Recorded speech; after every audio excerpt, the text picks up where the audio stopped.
in the middle of nature in spring, where the birch trees grow, where it's a very healthy,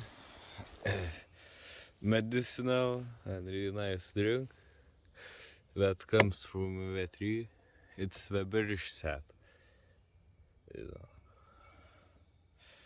No, this one doesn't. This is different one. No, but specifically this one, it's good. You can keep it for a week, basically. No, in one day, 5 liters. Actually, in one day, 5 liters of birch sap comes from this. And also, you can make like if you have bigger amounts,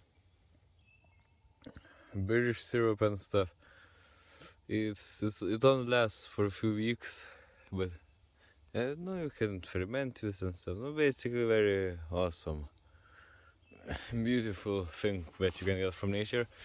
And this one, specifically right here, when it's over and when you take this out, no, but like no with a hammer, to heal it.